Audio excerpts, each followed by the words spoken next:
Donc, je parle aujourd'hui de Dresde qui reste dans les annales du paysage comme un exemple de traumatisme, car c'est la première ville à avoir été expulsée de la liste ou de la catégorie des sites classés. Et je pense qu'il y a à la fois un passif, un trauma autour de cette aventure de Dresde dans la catégorie. Et en même temps, il y a des leçons sur les raisons de cet échec qui sont rarement tirées et qui, en revanche, méritent de l'être, car elles me semblent être au cœur de ce que devrait être une réflexion sur la notion même, non seulement de paysage, mais aussi d'articulation entre paysage naturel et paysage urbain, autour notamment des fortes ambiguïtés du concept de paysage urbain historique. Et donc au travers de l'analyse de ce cas de Dresde, ce que je voudrais montrer, c'est à la fois comment on est arrivé à cette impasse dans une sorte de jeu du tout ou rien qui a mené tout le monde dans le mur, et aussi bien à l'échelle locale qu'à l'échelle de l'UNESCO, car c'est aussi et surtout peut-être un échec de l'UNESCO. Comment tout cela montre la difficulté de penser l'articulation entre paysage naturel et paysage urbain. Alors Dresde, c'est une ville qui était la capitale de la Saxe, donc un des grands États de l'Allemagne préunitaire. C'était une ville de cour, marquée par ses châteaux, ses églises, une ville le long d'un fleuve dont le cours rappelle celui de la Loire, et au bord duquel d'ailleurs on trouve des châteaux qui rappellent beaucoup ceux de la Loire, dont le très beau château de Pillnitz, où a été au XVIIIe siècle signé le traité du même nom. Et donc on a une région dans laquelle le paysage fluvial et le paysage urbain ont connu, notamment dans l'apogée de la ville au XVIIIe siècle, ou en tout cas l'apogée de cette intégration harmonieuse, donc un paysage qui a été conçu comme une ville vivant avec son fleuve, et un fleuve qui, sur l'exemple des châteaux de la Loire et sur l'exemple de la Renaissance italienne, propulsait d'une manière paysagère la capitale de la Saxe dans l'Europe de la culture, et Dresde symbolisait cette irruption sur la scène européenne, un petit peu comme Berlin la Prusse, l'irruption de la Saxe sur la scène des grands États européens, au travers aussi des musées, de l'architecture, et d'un paysagisme dont on verra que c'est un paysagisme pour lequel on importait même des peintres paysagistes, dont le plus célèbre est Canaletto, qui a en quelque sorte figé et construit en même temps cette image d'un paysage urbain de Dresde. L'autre aspect qui fait de Dresde un cas unique, c'est bien sûr le bombardement du mois de février 1945, dans lequel la ville a été détruite à environ 90%. Et donc je commence cette réflexion. Alors il y a là je la commence aussi avec une xylographie d'un artiste italien qui montre un petit peu toutes les couches de la reconstruction, à la fois encore les caves de la Dresde historique détruite, la reconstruction notamment de la Frauenkirche, d'un écrin dont on va voir la nature architecturale, et puis au milieu la petite cabane de l'UNESCO qui a été démontée quelques mois après. Donc je commence par la ville bombardée pour montrer que quand on parle de reconstruction à Dresde, encore plus spectaculaire que l'image de la ville en ruine qu'on a ici, c'est l'image de la table rase. On est là 8 ans après le bombardement, en 1953, et enfin, on avait fini de débarrasser les ruines dans une situation qu'a posteriori on peut analyser comme extrêmement problématique, puisque qu'est-ce qui est une ruine, qu'est-ce qui est reconstructible, qu'est-ce qui doit être dégagé, et quel est le cadre idéologique pour tout cela. On était bien sûr dans la construction d'une idéologie socialiste de la ville. En tout cas, la table rase a prédominé. Et on voit là l'étendue des destructions, puisque vous voyez que cette zone noire recouvre presque l'ensemble du centre-ville. Et là, car c'est une des difficultés à laquelle a été confrontée l'UNESCO, c'est quelle est la nature paysagère de la reconstruction.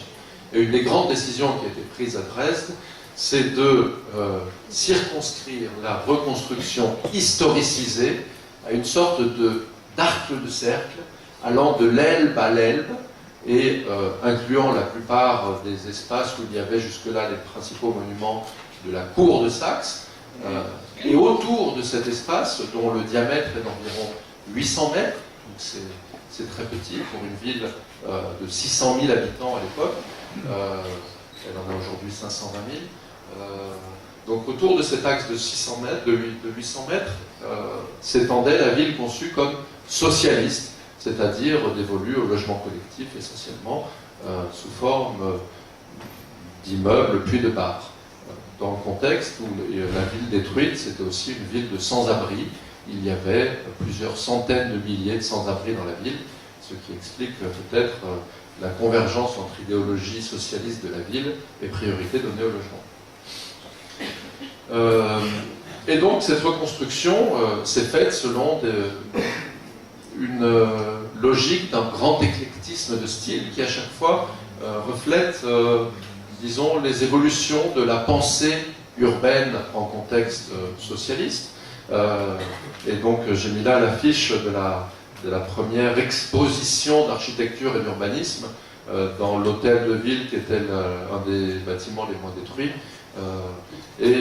C'est là que se sont affrontés à la fois des tenants de la vision moderne de la ville, voulant profiter de la table rase, et voulant même amplifier la table rase pour imposer leur vision de la ville, et puis des tenants locaux d'une vision plus historicisée. Et ce que j'essaye de montrer dans mon étude sur la ville de Dresde, c'est qu'il y avait dès cette époque une dimension civique à la reconstruction, et une conscience civique, paysagère, urbaine, de comment la ville devait être reconstruite. Et ça, après la chute du mur, un certain nombre la plupart des responsables s'étant penchés sur la ville venant d'Allemagne de l'Ouest, n'en avaient pas du tout conscience. C'est-à-dire qu'ils avaient de l'histoire de la reconstruction une vision extrêmement caricaturale qui n'était vue que par le jugement sur le régime dictatorial.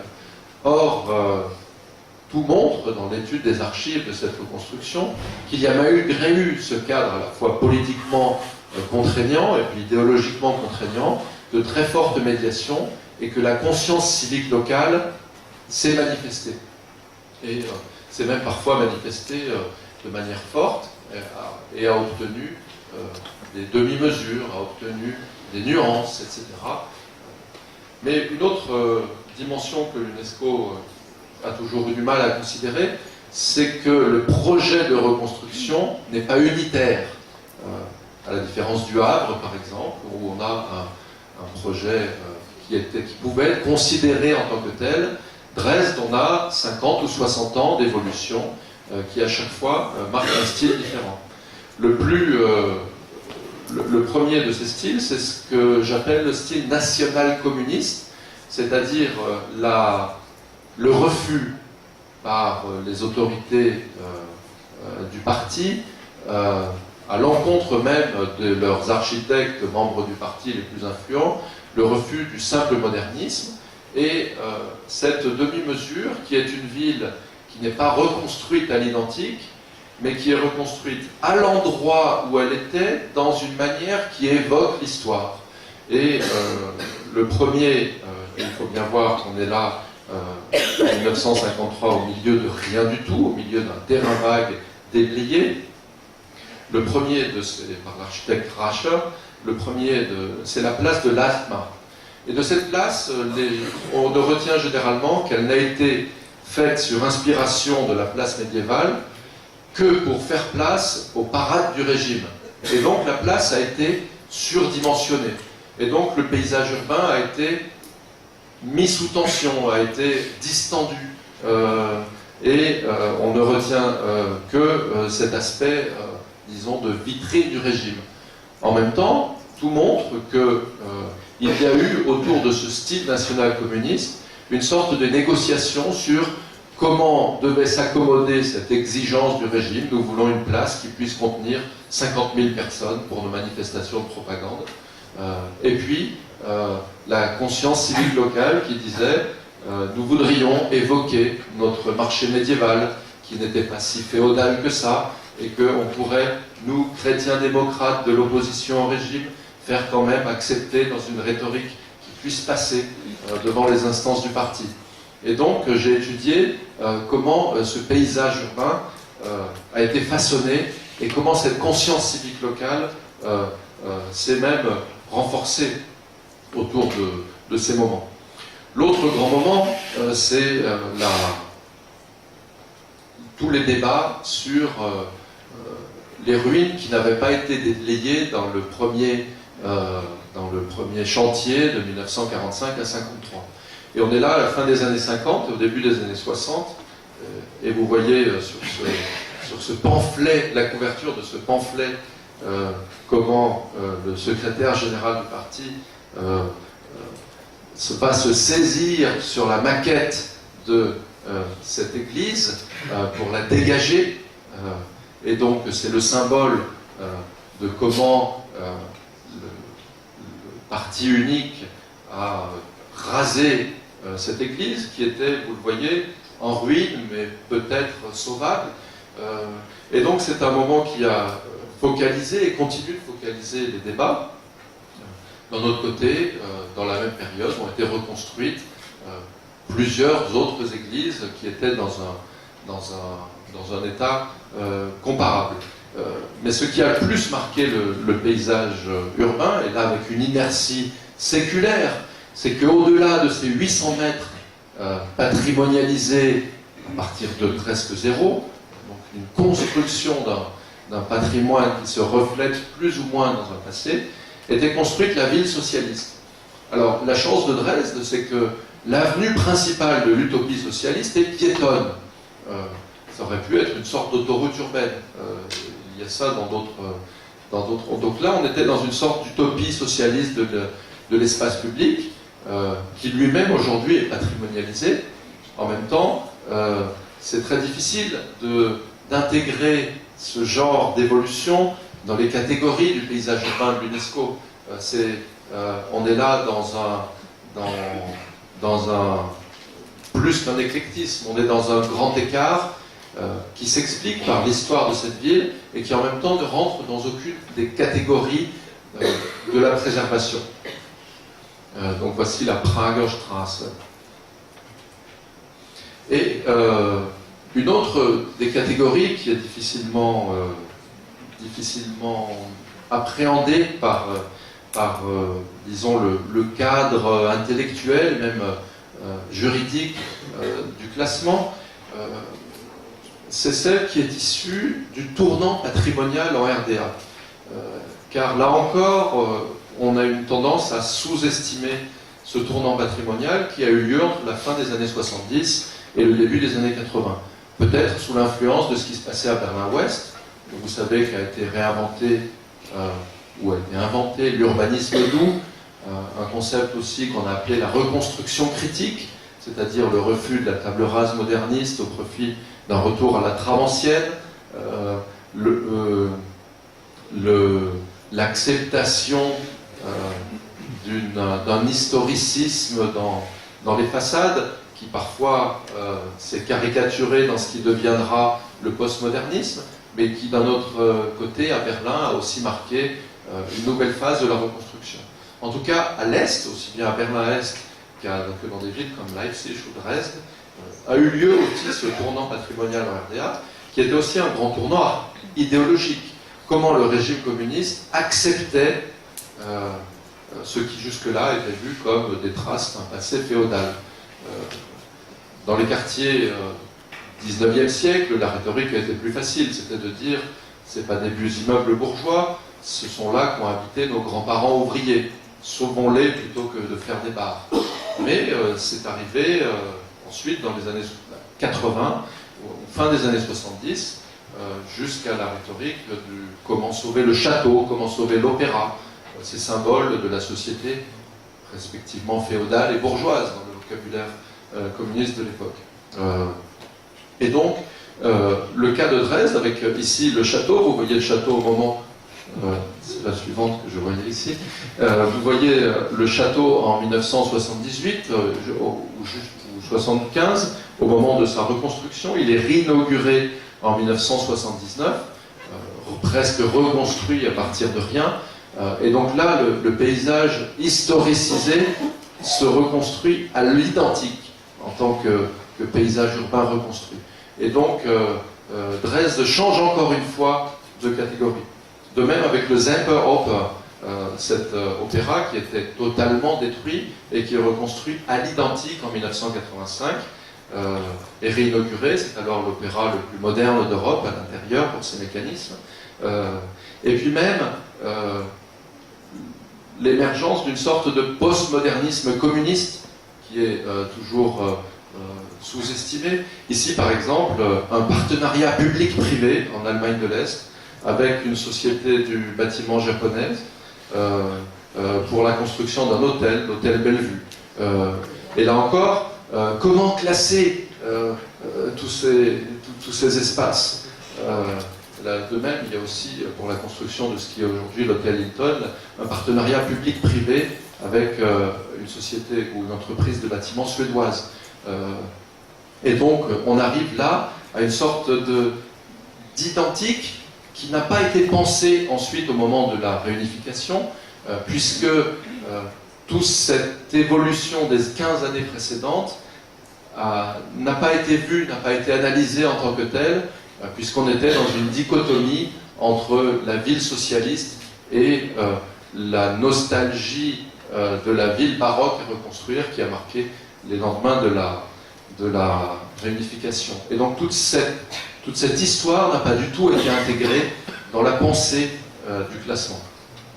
De même que cette histoire de la reconstruction de la Frauenkirche et de la reconstitution d'une sorte d'écrin néo-baroque autour de celle-ci. Vous avez là un concours d'architecture du milieu des années 80 en contexte communiste, et c'est une équipe bulgare qui a gagné le concours, et cette proposition ressemble étrangement à celle qui a émergé après la chute du mur, de même que cette maquette du milieu des années 80. Et donc, depuis la chute du mur, la vision de la ville a été celle d'une reconstitution baroque, notamment avec la reconstruction de la Frauenkirche, avec un référent paysager qui est celui de Canaletto, qui était le peintre officiel de la cour de Saxe, et qui a posé ce canon du paysage urbain baroque dresdois à l'apogée de la ville en 1758. Et on ne reconstruit pas à l'identique, on reconstruit dans un vélutisme paysager qui est celui d'une sorte de néo-canalettisme. Et donc, vous voyez qu'en dérive ce que la catégorie, là encore, du postmoderne ne suffit pas du tout à qualifier. On est dans...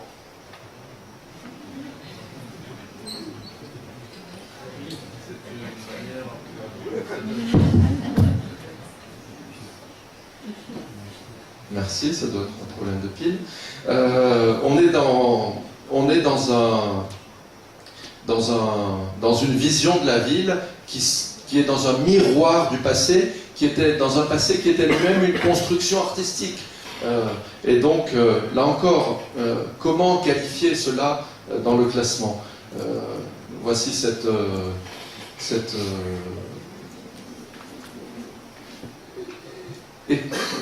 et la procédure elle-même de classement pour Dresde était porteuse d'ambiguïté encore plus forte.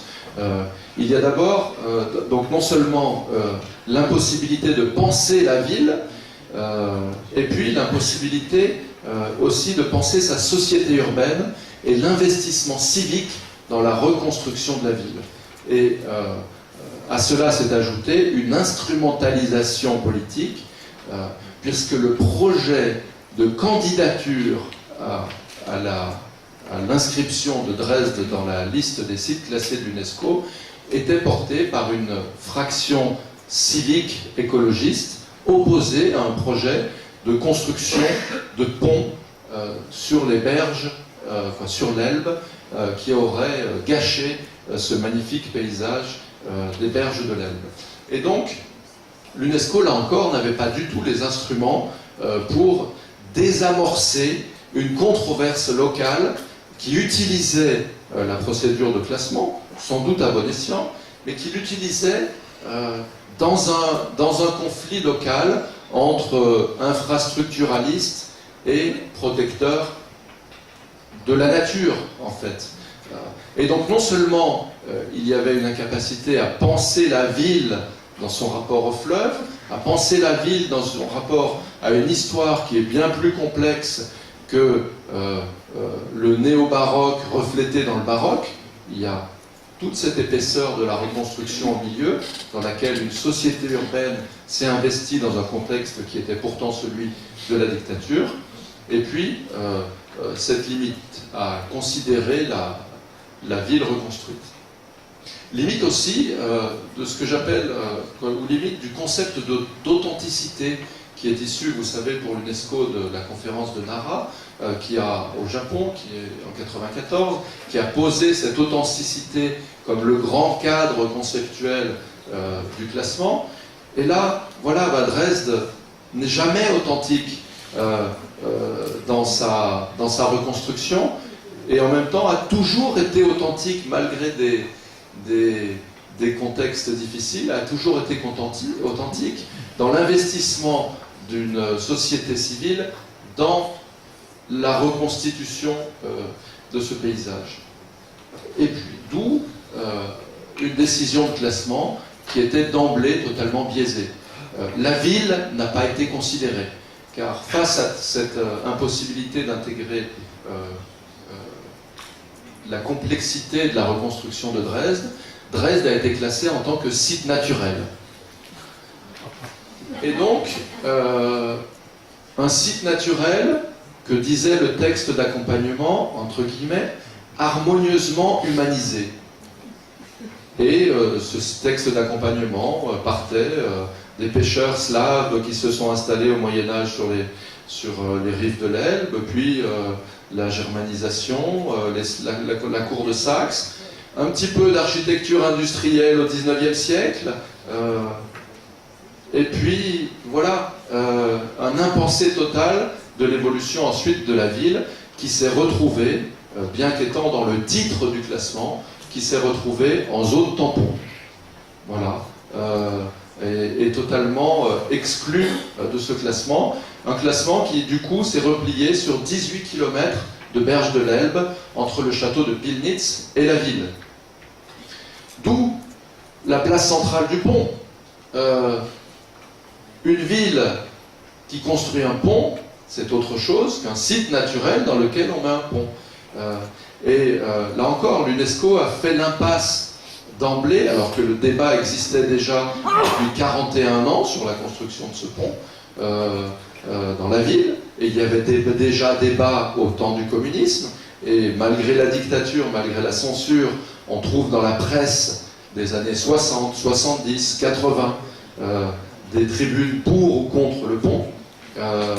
Et là, dans ce contexte, eh bien, la ville allait totalement à l'impasse, d'autant plus qu'une fois classée, l'UNESCO s'est trouvé aussi confronté à un autre manque dans ces procédures, qui est l'absence de procédure de médiation. Il y a juste un clignotant orange, qui est l'inscription sur la liste des sites en danger. Et Dresde est passé immédiatement, c'est-à-dire à la session suivant son acceptation sur la liste classée, Dresde est passé immédiatement dans la liste des sites en danger. Et de là, elle est passée immédiatement dans l'expulsion. Aucune médiation sur la décision de construire le pont n'a été réellement possible dans le cadre de ces catégories qui étaient totalement inadaptées. Et donc il me semble, puisque le temps est presque écoulé, il me semble que ce cas de Dresde, au-delà de...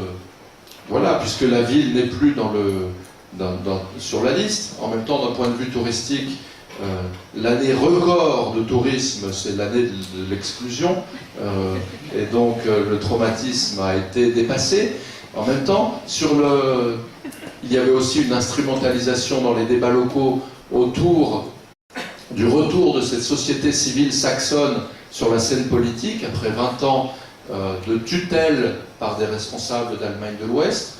Tout à coup, dans la campagne municipale de 2007, autour du débat sur le pont, se caractérisait l'émergence d'une nouvelle génération, pour ou contre, sur la scène politique locale. Et donc c'était une sorte de deuxième instrumentalisation du débat sur le paysage, qui cachait un autre phénomène sociopolitique, qui était la reprise de pouvoir par les Saxons sur leur propre ville, après ce qu'ils avaient vécu comme une tutelle. Il faut savoir que jusqu'en 2007, tous les responsables locaux et régionaux étaient des Allemands de l'Ouest arrivés en ville en 1990. Et donc, voilà, il y a une leçon locale à ce tournant, mais je crois qu'il y a aussi une leçon sur la réforme des catégories mêmes. Et là, ma déception a été très grande quand j'ai commencé à fréquenter au moment des débats sur Dresde, puisque je travaillais dans cette ville et que j'étais souvent invité à des débats sur la réforme des catégories du paysage telles que classées par l'UNESCO, qu'en fait les débats étaient déjà fermés et que le texte était déjà presque écrit, et que le processus que nous vivons actuellement d'entrer dans une nouvelle ère n'a pas résolu les contradictions que le cas de Dresde a mises en évidence, c'est-à-dire non seulement l'aspect trop figé du caractère d'authenticité, la trop grande dichotomie entre la morphologie ou l'aspect visuel et puis l'investissement civique, et cet investissement civique n'est pas correctement intégré dans la réflexion sur le paysage. Et puis enfin, le fait que les leçons sur la rigidité des procédures n'ont pas été prises, notamment sur la nécessité, avant de classer un site, de d'abord régler l'ensemble des controverses, car ce cas d'une candidature qui se passe dans le contexte d'une grave controverse locale est très général en fait, car bien souvent la candidature est portée pour lutter contre une tendance, voire pour lutter contre un projet, comme c'était le cas à Dresde, et ça, la procédure de classement devrait intégrer cela, et devrait être elle-même une manière de trouver une médiation dans ce type de conflit, et ensuite de sauvegarder un résultat de cette médiation.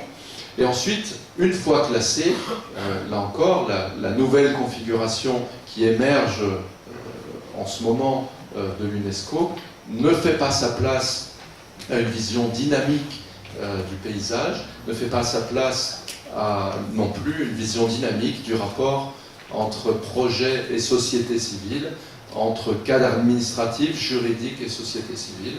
Et je crois que Dresde a payé à ses dépens cet ensemble ou cet entremêlement d'ambiguïté.